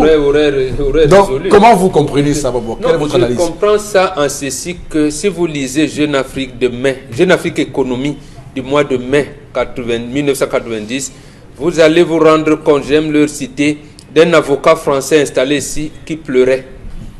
Il pleurait, pas, les larmes ne coulaient pas, mais il était l'ami de Douala Moutomé. Ils étaient d'ailleurs dans le même cabinet. Quand il s'est rendu compte dans les coulisses que Douala Moutomé pourrait être nommé ministre, il a dit, je vais perdre un ami. Il dit, mais pourquoi? Il dit, plus on s'éloigne de la présidence de la République, plus on est coupé de l'information. Il y a la présidence de la République et nous. Il dit, si on le nomme ministre, je n'aurai plus d'amis. Effectivement, décembre 90, on nomme Douala Moutomé ministre de la Justice, garde des Sceaux. Absolument. Son ami du cabinet, il ne se parle plus. Il s'appelle Gérald Volbert. Donc, il ne faut pas cacher. Gérald Volbert. Donc, il le disait. C'est pour dire quoi? Et je prends un autre exemple. Vous savez comment Dangote a installé sa cimenterie ici? Lorsque les chefs Sawa sont montés, ils ont dit, il est venu, il est monté des signes, il a parlementé, il a fait tout pour parler. Non, ça n'a pas été possible. Il appelle le président Obasanjo, il lui dit, mais j'ai déjà rempli toutes les formalités. Et c'est le président Obasanjo qui appelle le président de la République du Cameroun pour lui dire, mais comment vous empêchez mon compatriote d'investir chez vous? Il a. Vous avez vu, Yang Philemon est venu inaugurer de cette cimenterie sous la pluie. Sous la pluie. Les pieds dans l'eau. Des pieds dans l'eau. Vous voyez comment ça se passe. Et on ne s'est pas arrêté là. L'année qui suivait, le même Dangote et son frère Tony Elumelou ont dit au chef de l'État, devant tout ce monde, ces opérateurs économiques réunis, que Excellence, laissez-nous investir, permettez qu'on investisse au Cameroun avec nos frères camerounais. Ils ont dit ça en face, devant les Borozo et tout ce que vous voulez. Oui. Donc, en fait, chez nous, on a mystifié le président de la République. On a oublié qu'il était le premier employé du peuple camerounais. C'est nous qui le payons. Qu'il est au service du peuple. Il est au service du peuple. Ce n'est pas le peuple qui est au service du président de la République. Ça, c'est faux. Donc, il prête serment. Il prête serment devant le peuple en leur disant, j'ai pris l'engagement de. À ce moment-là, quels sont les gens qui doivent être plus proches de lui? Les créateurs de richesses. Quand il veut faire une politique de l'emploi, aujourd'hui, on parlait du textile. Quand il sait que les orientations de la mondialisation interdisent aux États du tiers-monde de posséder un certain nombre d'investissements, voilà comment on fait. On confie au privé la possibilité de le faire. Et on ouvre les opportunités au privé de le faire. Mais ici, chez nous, ça devient comme, j'avais dit, si le chef d'État te reçoit, c'est la magnanimité. Donc, c'est ce qui se passe là. Moi, j'apprécie ce qu'a fait le président du JICAM. J'apprécie. Et j'apprécie même parce qu'il a demandé le limogeage du directeur général des impôts. Oui, bon, entre les lignes, pas forcément. Non, il a demandé, je pense qu'il faut aller. Les syndicalistes l'avaient fait, je pense, en 95. John Bongué, il est encore vivant. Et Jean-Marc Bekoko, à l'époque, John Bongué est le président de l'Ordre national des enseignants du Cameroun. Il est proviseur au lycée Jos. Jean-Marc Bekoko était secrétaire général du syndicat national des enseignants de secondaire. Bella Mbappé avait plus d'une trentaine d'enseignants. Il les envoyait à des affectations disciplinaires. Les gars ont dit d'accord. S'il y a les collèges, les CS ou les lycées là-bas, on va enseigner, on peut aller n'importe où. Mais pire encore, il les a mis en position 80. C'est-à-dire que leur salaire n'avait plus de salaire. Oui. Ils ont demandé que Bella Mbappé devait partir. Donc, je ne sais pas si le président avait répondu à la mission. Toujours est-il que Charles Toundi qui est venu, il les a rétablis dans les bons droits, il a répondu les syndicats, ils ont commencé à travailler ensemble. Dernièrement, l'UPC a demandé le départ de Tangandji, qui a nommé les dirigeants dans son parti. Donc, il faudrait que les Camerounais, moi je voudrais que le MECAM commande et appuie, emboîte le pas au JICAM, les autres regroupements aussi saisissent, parce que les impôts sont là pour aider le Cameroun. Comment vous pouvez faire un redressement fiscal à une entreprise de l'ordre de 2 milliards de francs? Pourquoi le gouvernement ne peut pas accompagner les opérateurs économiques dans cet État? Même les États-Unis qui sont un État le plus libéral, lorsqu'un privé commence à avoir des problèmes de management, l'État y met de l'argent et envoie des problèmes. Ok, c'est compris. Bref, hein, on est toujours dans ce registre. Alors, Chalamel, ce qui est intéressant, c'est que Célestin Tawamba parle de rupture consommée entre la direction générale des impôts et les entreprises camerounaises. Rupture consommée. C'est clair. C'est clair. Vous savez, quand vous essayez de pénétrer le JICAM et de procéder à une évaluation, le JICAM, les mastodontes du JICAM sont des entreprises étrangères. Ce pas des entreprises camerounaises, pour la plupart. Et ces patrons de ces entreprises ont la ligne rouge du président. La preuve, il y a eu plusieurs situations où on a vu des réactions immédiates et spontanées de la présidence de la République pour gérer. Oui, ça que je dis pour gérer. On a vu, c'est pour ça que je suis en train de vous dire, on a vu des réactions imminentes et poignantes de la présidence de la République à l'immédiat. Bien, on sait comment les entreprises camerounaises se créent. Et la preuve, ça se raconte dans les quartiers. Quand on dit telle entreprise, on dit c'est qui, on dit c'est tel ministre qui est derrière. Telle entreprise, c'est qui, c'est telle personne de la famille, telle qui est derrière. Telle famille, telle. Vous allez vous rendre compte que, excusez-moi, je parle trivialement comme au quartier, en termes de construction de vie d'entreprise dans ce pays, elles sont quand même légères, M. Eric Fopoussi. Ça, il faut le dire. Après, vous allez vous rendre compte que tant que ces mastodontes ne sont pas là, rien ne démarre au niveau du GICAM. Aucune, en termes de prise de décision, d'orientation, ne peut être prise. Oui, je suis d'accord que le président se lève aujourd'hui et qu'il essaie de faire prévaloir ce droit, M. Eric Fopoussi, que devrait avoir le président. On sait que dans tous les cas, que ce soit au Nigeria, au Ghana, au Kenya, même au Rwanda, c'est toujours l'État qui finance et qui accompagne véritablement. Mais est-ce qu'on peut dire dans l'état actuel des choses au Cameroun que nous avons une seule entreprise qui est accompagnée par l'État du Cameroun? C'est des individus. X parce que j'ai été un ancien ministre, parce que j'ai été un ancien ci, parce que je cherche comment blanchir de l'argent, je m'en vais investir. Non mais Charles, comment intégrer? Parce qu'il y a quand même il y a quand même un élément qu'il faut intégrer dans notre analyse, c'est qu'il y a beaucoup de chefs d'entreprise, de grands capitaines d'industrie au Cameroun qui sont des membres du comité central du RDPC. Ils ne sont pas membres du comité. Non, monsieur Eric Fopoussi. Non, monsieur Eric Fopoussi. Ils ont été obligés de devenir membres. Oui, d'accord. Parce que lorsque vous discutez avec eux, ils vous disent que je ne fais pas de politique. J'ai reçu la visite. Non, mais je faut le dire. J'ai reçu la visite de X. On m'a dit que c'est pas comme ça. J'ai dit je me maintiens loin, je me mets loin de ces gars et tout. Moi, non, mais on les doit financer. Un redressement. On les va financer. Un redressement sauvage et barbare vous est servi avec une compte d'inspecteur. À la limite même la fermeture, lorsque vous demandez le véritable problème c'est quoi, on dit vous ne cotisez pas. La preuve, il faut dire, on peut citer, ils sont là de regretter mémoire, enfin je ne sais pas si on va dire de glorieuse mémoire comme l'a dit Mabo, de regretter mémoire, de regretter mémoire, bon, ceux-là qui ont dit non jusqu'au bout et on a vu leur entreprise fermée, on connaît certains chefs, c'est-à-dire comme vous avez des capitaines des industries qui ont vu leur bateau fermé, scellé, M. Eric Fopoussi, parce qu'ils s'étaient opposés à un moment donné en disant non, nous ne sommes plus dans ces différents types de tripatouillage. Donc je pense que c'est normal, c'est légitime pour le président du GICAM de le faire, mais quelle sera cette oreille attentive? Est-ce que ce sera reçu par le président de la République? Ou bien est-ce que le DG actuel des impôts n'applique pas une politique, une instruction, voilà. Tout ce qu'il fait n'est pas la haute instruction du chef de l'État? Il y a deux choses qui vont arriver dès demain. Vous allez dire certains prétendent, on veut la tête du directeur général des impôts. Voilà. Il y en a qui prétendent que le directeur général des impôts est un jeune, voilà, immaculé, qu'on veut assassiner. Première chose, vous verrez ça dès demain matin dans la presse. L'autre chose qui nous intéresse, nous, c'est que les chefs d'entreprise, les créateurs de richesses, ils ont absolument de l'argent. Ils iront investir au Nigeria, au Ghana. Et nous allons demeurer pauvres. Ou alors, ils vont nous payer en monnaie de singe. Oui, c'est ce qui s'est passé avec... Voilà, ils vont nous payer en monnaie de singe parce que peut-être comme ils ont les maisons au village, ils ont des trucs ici, ils sont obligés d'être là. Mais ils vont envoyer... C'est ce qui s'est passé avec Paul Kamkamounié. Il voulait prendre la BISEC. Donc, il voulait prendre la BISEC. Ils vont mettre là... Il a dû aller... Vous travaillez pas. Bon, vous travaillez pas. Ils vous donnent la 25 000 mais bon, débrouillez-vous. Bon, ils iront ailleurs. Vous avez vu ce Français qui voulait monter une usine de fabrication de tennis ici, de tennis ici. Oui. Il s'appelait Sawa ou Douala. À quoi? Voilà. Sawa. Sawa. Non, c'était Sawa. Il est maintenant en Éthiopie. Il est maintenant en Éthiopie. Donc, c'est le chef de l'État. Il devrait parler. Ça ne se discute pas. Actuellement, Macron est en train d'organiser un forum, si c'est I Love France, quelque chose comme ça. Attractivité française. Voilà, l'attractivité. Moi, nous, on a organisé un forum attractivité.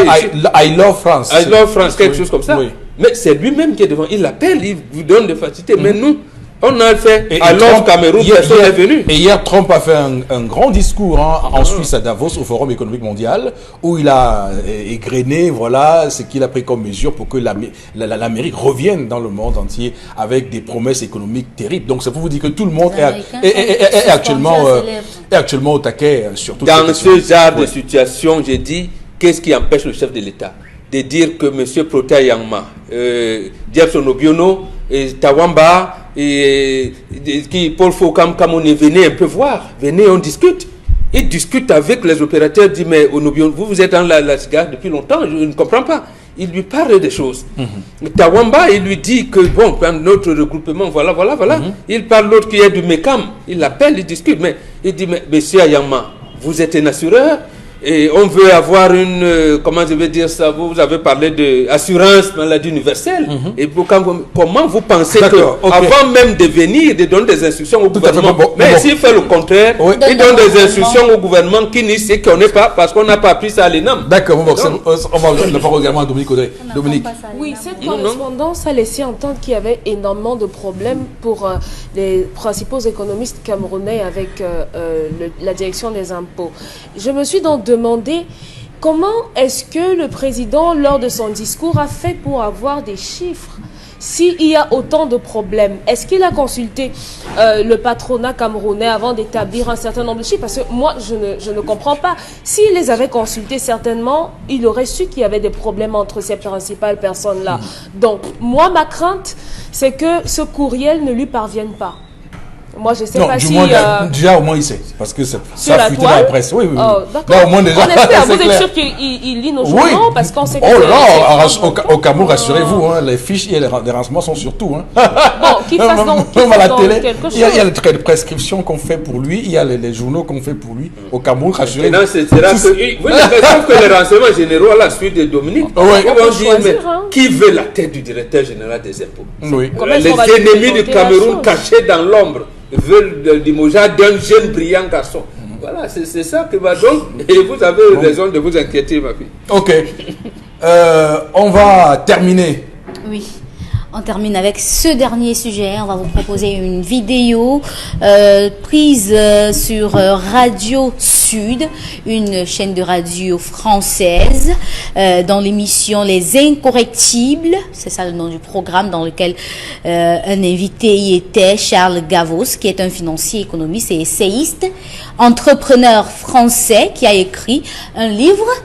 Et dans cette interview, on écoute des propos injurieux adressés à l'endroit du président français et on en vient bien à se poser la question de jusqu'où va la liberté d'expression. On vous propose la vidéo. Si vous voulez, j'ai écrit donc quand il a été élu que je lui souhaitais de réussir, mais que j'étais certain qu'il allait échouer. Et donc je confirme ce que j'ai dit à l'époque.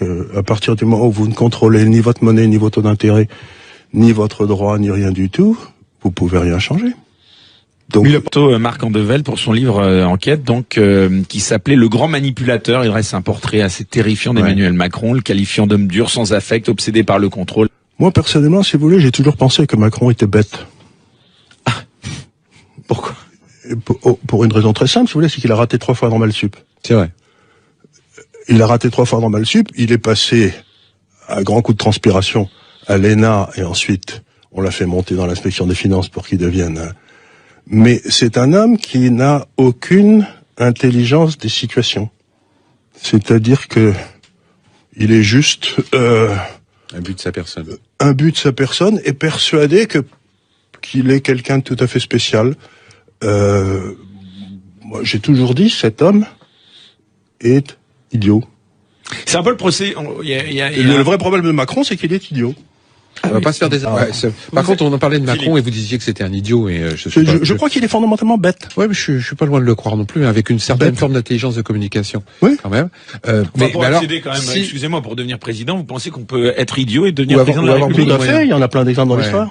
Mais par contre, vous pouvez être sorti premier de Polytechnique, comme le président Lebrun, et avoir comme chef des armées le premier qui était sorti de Saint-Cyr, qui était le Gamelin, et c'était 2 crétins.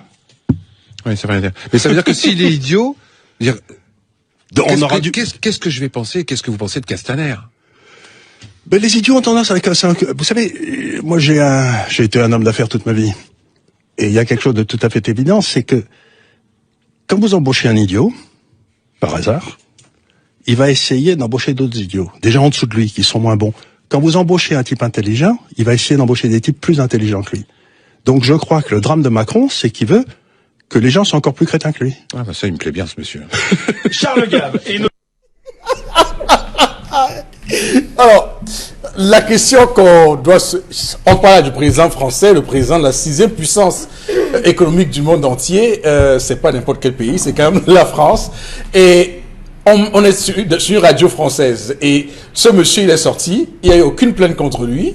On l'a pas arrêté. Cette radio n'a pas été fermée.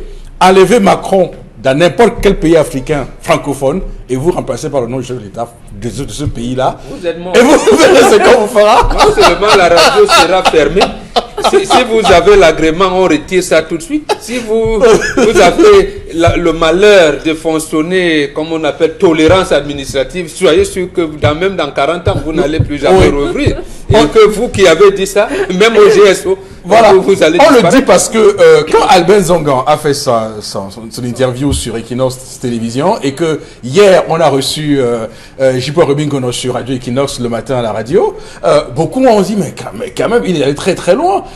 Et vous imaginez un tout petit, parce que lui il a expliqué que eux là-bas en France, quand on dit son excellence Emmanuel Macron, ils ne connaissent pas, ça. Oui, absolument. Donc son excellence, les honorables tels, monsieur le sénateur, monsieur. C'est un mot français. Voilà, mais c'est chez eux, c'est là-bas que c'est né. Mais eux, ils disent Emmanuel Macron, donc c'est au Cameroun qu'on ajoute des excellences. Même les ministres sont excellences, monsieur. Les ministres ne sont pas excellences. Mais on les appelle comme ça.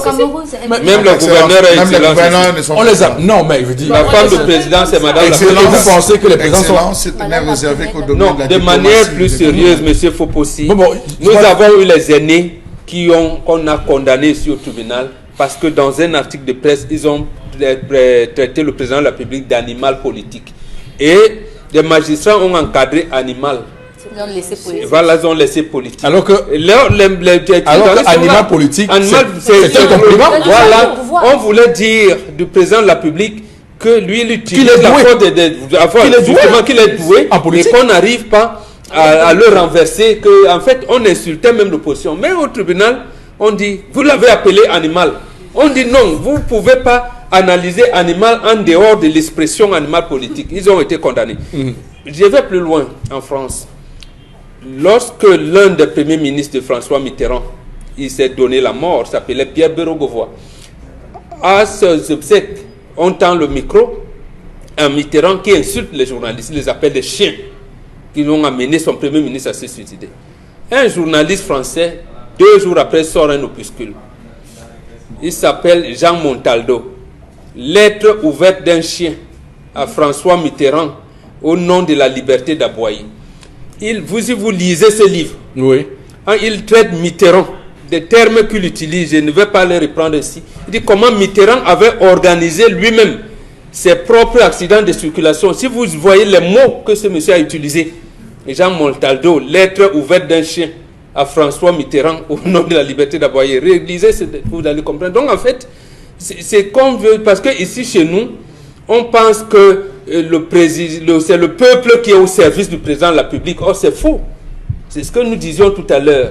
Là-bas, on sait, Macron sait qu'il est au service du peuple. D'abord, avant lui, Sarkozy l'a eu. Hollande aussi, où les gens vous lancent les œufs pourris, ils vous versent la farine, il y a un gars qui a il vous insulte, il a même insulté. Mais un gars a refusé de serrer la main à Sarkozy. Alors, tout à fait. Même dernièrement, lorsque l'équipe de France, non, des États-Unis, l'équipe féminine des États-Unis gagne la Coupe du Monde. Qu'est-ce qu'a dit la capitaine? Je ne vais pas saluer le président Trump. Et il a utilisé des mots durs. Au Cameroun, je pense que c'est la DGR et le GSO seraient venus avec des mamouata et des tenues pour attraper un voleur, un grand bandit, et peut-être qu'elle aurait disparu. D'accord. Alors, Chalamel, c'est quand même intéressant cette séquence-là sur une radio française. Moi, je n'imagine pas juste ce qui se serait passé si c'était par exemple un pays comme le Cameroun. Je rappelle que lorsqu'il dit que Macron a raté 3 fois normal sup, ça veut dire que c'est normal sup en France, c'est comme l'école normale supérieure au Cameroun. Quand on parle de l'ENA en France, c'est comme l'ENAM au Cameroun, qu'il a transféré pour entrer à l'ENAM. Et on est un coup de transpiration. Et que voilà. Et voilà. Je vais m'arrêter là, M. Lifopoussi. Oui. Il a employé 3 adjectifs: bête, idiot et crétin. Voilà les trois. Je ne m'arrête pas là. Mais il a dit quelque chose de fondamentalement acceptable pour le Cameroun. Il a dit, vous recrutez un bête ou un idiot, il va recruter des plus idiots que lui. Qu'est-ce qu'on vit là? C'est ça? C'est ça qu'on vit au Cameroun? Non, non, non. Je le dis, non, monsieur. Il a dit quand vous recrutez. Il a dit quand vous recrutez. Oui. Je ne parle pas quand vous élisez. Quand vous élisez. Je dis quand vous recrutez. Moi, pourquoi vous élisez? Quand vous recrutez un idiot, un bête, il va recruter des plus bêtes. Or, quand vous recrutez un intelligent, il va prendre des plus intelligents que lui. Oui. C'est ce qu'on vit dans ce pays, où nous avons des gens qui ont de faux diplômes, qui sont responsables. Vous avez des gens qui n'ont aucune compétence, qui sont responsables et qui se battent à prendre des frères et des sœurs du village. À aller au village, voir les chefs du village en disant, donnez-moi les gens, j'ai ma structure, j'ai une structure, on m'a nommé. Il prend des plus crétins que lui, qu'il va sous-payer. Pendant ce temps, quand il va au village, c'est des caisses de champagne, c'est des caisses de whisky, c'est des caisses qui donnent aux chefs. Lorsqu'il vous vit, vous allez au niveau de l'inspection, il s'arrange à traiter avec les plus crétins que lui, monsieur Rifopoussi. C'est ce que je voulais dire en disant, c'est ça qu'on vit dans ce pays. Et d'ailleurs, je suis d'accord avec vous, hein, totalement d'accord avec vous sur ce coup-là. C'est vrai que lorsqu'on parle de Castaner, c'est le ministre français de l'Intérieur. Et quand ce Castaner est un peu comme le Atangandji de la France, hein, donc c'est lui qui gère le haut commandement de la police et tout ça, et l'administration de la police là-bas. Et donc quand on dit Castaner que c'est un crétin, c'est pour bien comprendre que on est clairement dans un registre absolument de liberté d'expression. Dominique Audrey, votre réaction. Merci à Karine parce que pardon. Merci à Karine parce que ça a été vraiment jouissif de regarder cet élément-là. Ça m'a procuré énormément de plaisir de voir qu'au moins dans certains pays dits développés, les gens ont la possibilité de s'exprimer aussi librement. Monsieur Fopoussi, si on veut être honnête. Je vous dis, ne rêvez pas pour le Cameroun. Si on se regarde. On devient président de la République. Vous fermez la radio à l'instant où vous avez fini. Moi, je ne pense pas que ce n'est pas le président de la République qu'on insulte à ce moment-là. C'est la personne, en fait. C'est l'ensemble des décisions prises par cette personne-là qui font de cette personne une personne idiote.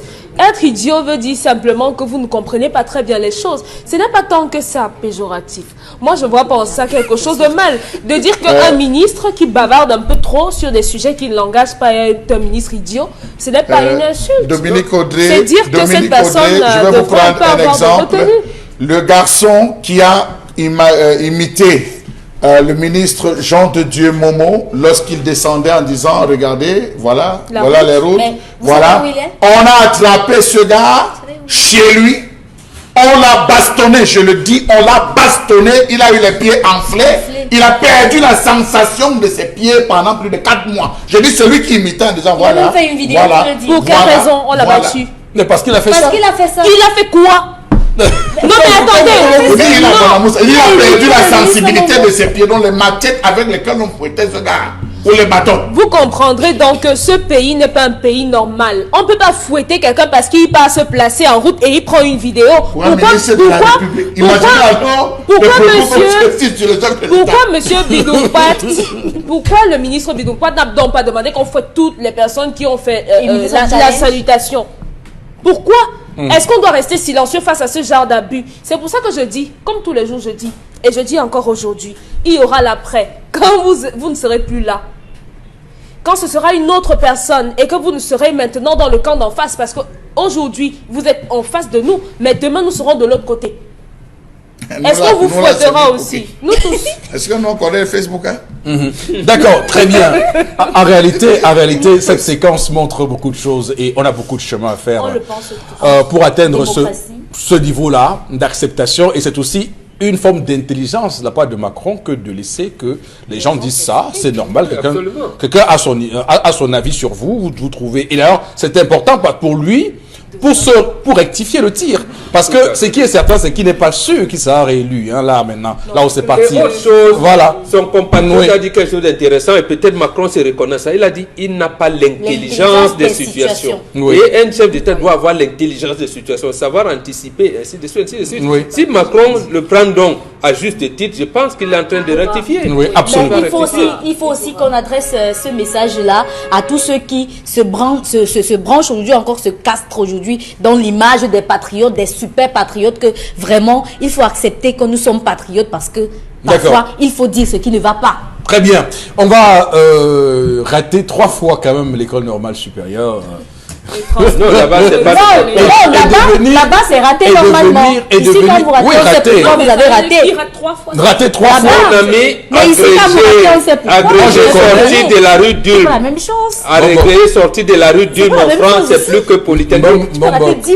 Raté chez eux. Raté 3 fois. Oui, oui. Et transpirer pour Et réussir transférer le pour réussir. Allez, dans un concours, il n'y a pas de où on ne choque pas. Voilà, parce que c'est quand même intéressant. Parce que ça veut dire qu'on a raté. Merci. On va s'arrêter là et tout de suite basculer au plateau B avec Constilamine. Constilamine, bonjour.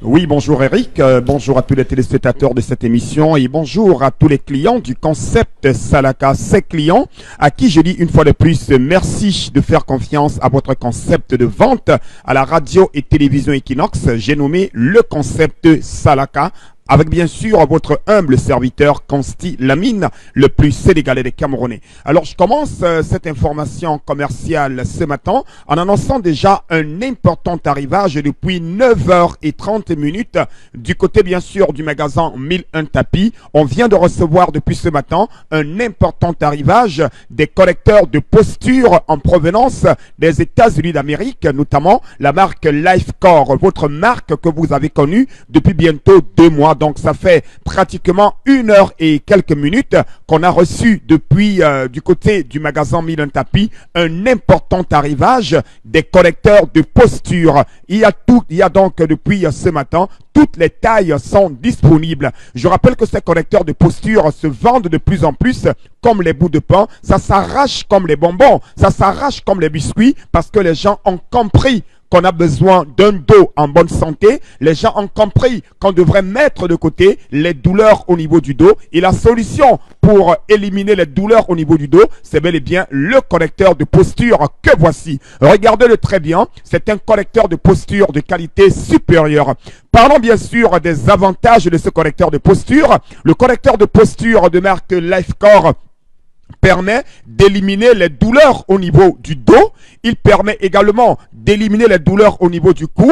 Le correcteur de posture permet également de nous prévenir contre le mal de dos pour ceux qui n'ont pas encore le mal de dos. Le correcteur de posture permet également c'est-à-dire de faciliter la bonne circulation du sang. Le correcteur de posture permet également de redresser notre dos. Ah ben oui, ceux qui ont le dos tordu, ceux qui ont le dos comme ça, qui ont le dos rond, qui ont le dos tordu, alors je vous conseille bel et bien de porter régulièrement le correcteur de posture parce que rien que son nom vous dit tout. Le correcteur de posture, rien qu'entendre son nom, on a envie de l'avoir. Alors nos amis bien sûr qui nous regardent du côté bien sûr de Kumba, du côté de Bamenda, nos amis de la zone anglophone, ou alors ceux qui sont à Douala et qui parlent anglais, any man, you get problem for douleur for dos. You get your dos, this thing for ya, where the hot. You get a pole, you get neck, where the hot. I just conseil you say, you buy this thing. They call them say, you know if sleep fine, you know if you work a correcteur for posture de 30 à 40 minutes par séance et surtout ne pas dormir avec le correcteur de posture. Et comment l'entretenir? Ne pas le laver avec le détergent, on le lave avec le savon Macabo, encore appelé le savon qui coûte dans les 300 francs sur le marché camerounais. Voilà donc comment entretenir votre correcteur de posture. Le point de vente, c'est en plein cœur de Douala, au magasin 1001 tapis en face du Palais d'Ika. Et nous faisons les livraisons dans tout le Cameroun et dans certains pays africains grâce à nos partenaires de livraison. Donc ceux qui sont en Côte d'Ivoire, au Gabon, au Bénin, au Mali, pas besoin de s'inquiéter, restez sur place dans votre pays, on viendra vous livrer votre correcteur de posture à domicile. Il suffira tout simplement de nous appeler à nos numéros de téléphone, nous vous donnerons les modalités de livraison et nous ferons le reste. Merci beaucoup et surtout adieu aux douleurs du dos grâce au correcteur de posture. Merci. Correcteur for posta. Merci Kosti Lamine. Elma Tout de suite, madame, monsieur, prenons interpellation de ce mercredi 22 janvier 2020. Le temps évidemment de prendre quelques messages pour retrouver interpellation de ce matin. Karine, Oui. on va prendre quelques réactions. Hein. Monsieur Bachou, moi je peux témoigner que vous avez raison. Je me suis opposée et on m'a adressé une facture salée du côté des impôts. Nous fermons cette année. Ça, c'est Joe Bambé qui a écrit. Oui. Non, monsieur Tawamba a dit qu'il y a une rupture consommée. Donc, ça veut dire qu'on arrive à un point de non-retour entre les impôts et les entreprises au Cameroun. Monsieur Eric Fopoussi, vous-même, rendez-vous compte qu'en 2019, on augmente toutes les taxes. En 2020, on rajoute encore sur le cosmétique. Mais monsieur, vous pensez que les entreprises vont faire comment? D'accord. Tout de suite, interpellation, on nous signale à tout de suite.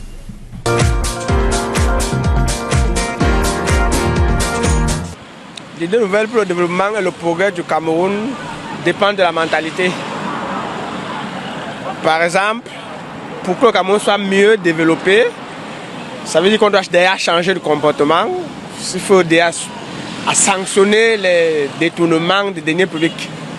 Bon, il y a déjà les jeunes qui se sont trempés dans la drogue, la boisson et tout ce qui compte. C'est un problème de mentalité en fait.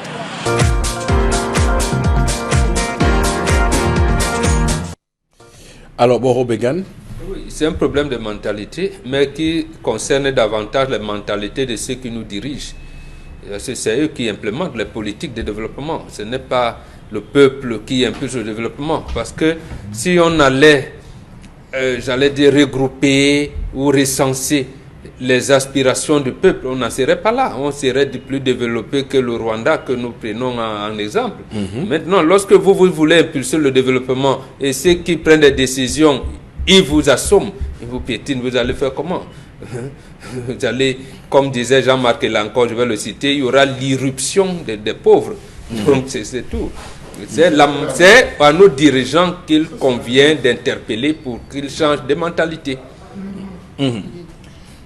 Oui, Karine, allez-y. Tenez-vous tranquille que les étudiants camerounais de l'ESSET de Douala ont créé une tenue de lutteur de feu très originale les incendies, c'est la lutte contre les incendies pour les parer au feu, à l'influence du feu. Oui. Je suis au courant. En matériaux locaux, mais le projet dort à cause du manque de financement. Donc, ça veut dire que les sapeurs pouvaient commencer déjà. Oui. C'est-à-dire les sapeurs-pompiers peuvent les utiliser. Oui, vous savez qu'aujourd'hui en France, ils ont changé de tenue. Ce n'est plus les tenues qu'on utilise, c'est beaucoup plus brillante. Oui. Vous avez des tenues beaucoup plus brillantes. Ça réduit l'interaction du feu sur la peau. Vous savez, les œdèmes, à la fin, la majeure partie de ceux qui ont été j'étais généralement en contact avec le feu finissent avec des œdèmes bizarres. Et tout même les mamans qui font les beignets au quartier, qui ont fait pendant certaines années, se retrouvent toujours à développer ce type de maladie. Donc ça veut dire que l'opportunité pour le Cameroun serait de soutenir ces enfants-là. Ce n'est pas une opportunité, c'est une obligation. On parle à l'économie. Oui. L'opportunité pour ça, ce serait justement de faire en sorte que l'on puisse produire et pour le Cameroun et qu'on puisse exporter dans le monde. Pourquoi pas devenir les premiers producteurs du monde de cette tenue-là. Bien avant, on a eu les jeunes qui faisaient dans le plastique. On a eu les jeunes qui faisaient dans les pavés en plastique. Ils sont nombreux, monsieur Eric Fopoussi. Ok, on va basculer au plateau B avec Consti Lamine qui nous a rejoint. Consti pour le Vombio Oméga 3. Allez-y. Bien entendu, une fois de plus, le concept Salaka revient. Alors, Eric, vous avez des salutations venant du Gabon, parce qu'on vient de recevoir des appels du Gabon, de la Côte d'Ivoire et du Bénin, juste après la communication sur les correcteurs de posture. Plusieurs personnes ont commandé les correcteurs de posture depuis le Gabon, depuis le Bénin, depuis la Côte d'Ivoire. Merci beaucoup à tous ces téléspectateurs. Et ces gens m'ont chargé par SMS de saluer toute l'équipe de l'émission 10-12 Le Zénith, qui, il faut le rappeler, est très regardée du côté, bien sûr, de Cocody, c'est à Abidjan, en Côte d'Ivoire. Et il y a tous ces clients qui sont à l'extérieur, qui sont hors du Cameroun. Ne vous inquiétez pas, ne prenez pas le billet d'avion, restez sur place dans votre pays. Passez votre commande tout simplement. Nous allons prendre toutes les dispositions pour vous faire parvenir votre commande. Que ce soit le correcteur de posture, que ce soit un autre article vendu au concept Salaka, on n'a pas besoin de se déplacer. Le concept Salaka a des partenaires, c'est-à-dire dans la livraison à l'international, des partenaires sur le plan national. Donc, merci à tous ceux-là qui nous regardent de l'autre côté de l'Afrique. Alors, à l'instant, on s'installe avec un autre produit phare du concept Salaka. C'est un produit de santé, c'est un produit de bien-être, c'est bel et bien le Von Bio Oméga 3. Et nous allons tout de suite commencer par Von Bio Lotion. C'est un lait de toilette pour diabétiques, comme ça s'affiche à l'instant à l'écran. La peau des diabétiques, elle est délicate. Votre peau, elle est fragile. Alors, les laboratoires Celorex ont donc mis sur le marché mondial depuis plusieurs années ce lait de toilette que j'ai encore l'occasion de présenter ce matin dans cette émission. C'est bel et bien Von Bio Lotion que vous retrouverez bien entendu au magasin 1001 tapis au prix de 6 000 francs pour ce flacon. Oui, je dis bien ce flacon, vous l'avez à 6 000 au magasin 1001 tapis en face du Palais d'Ika. Et dès que vous achetez bien sûr, c'est-à-dire votre produit, votre Von Bio Lotion, vous recevez un guide sur lequel vous avez le mode d'emploi et tout ce qu'il y a comme avantage lié à l'utilisation du Von Bio Lotion. À côté, bien sûr, du Von Bio Lotion, on parle également du Von Bio Oméga 3, bien entendu, que voici. C'est une boîte dans laquelle vous avez 30 gélules. Alors, quels sont les avantages du Von Bio Oméga 3? Les avantages sont énormes. Le Von Bio Oméga 3 permet de réduire les complications du diabète. Le Von Bio Oméga 3 permet de réguler le taux de cholestérol dans le sang. Le Von Bio Oméga 3 permet d'assouplir vos articulations. Il permet également de nous prévenir contre les AVC. Le Von Bio Oméga 3 permet également de nous prévenir contre cette maladie liée au vieillissement, à savoir l'Alzheimer. Ceux qui ont les problèmes de tension, les problèmes de rhumatisme, les problèmes de crampes, je vous conseille vivement le Von Bio Oméga 3 que vous allez prendre régulièrement de lundi à dimanche. Une gélule par jour pendant le repas. Je dis bien, c'est une gélule par jour pendant le repas. Le prix n'a pas changé pour ce qui est du concept Salaka. C'est 5 500 francs pour une boîte de 30 gélules. Et où la voir? C'est au magasin 1001 tapis en face du Palais d'Ika, à l'entrée de la rue Mermoz. Nous allons tout de suite conclure la vente de ce matin et la présentation de ce matin par la pommade contre les hémorroïdes. Une fois de plus, j'attire l'attention de tous nos téléspectateurs. Quel que soit où vous êtes, vous avez des problèmes d'hémorroïdes, vous connaissez quelqu'un qui en souffre, le concept Salaka vous permet depuis pratiquement plusieurs mois d'avoir cette pommade, d'avoir la solution qui permet d'éradiquer totalement les hémorroïdes. C'est bel et bien la pommade contre les hémorroïdes. Et comment l'avoir? Il suffira tout simplement de venir au magasin 1001 tapis en face du Palais d'Ika ou alors d'appeler le concept Salaka à nos numéros de téléphone et de passer votre commande. Surtout n'oubliez pas, Salaka, c'est la qualité et rien que la qualité. Madame, Monsieur, on va s'arrêter là pour ce matin. Passez une très très belle journée sur Equinox Télévision. On se retrouve demain lorsqu'il sera 10 h. Surtout que Dieu bénisse le Cameroun.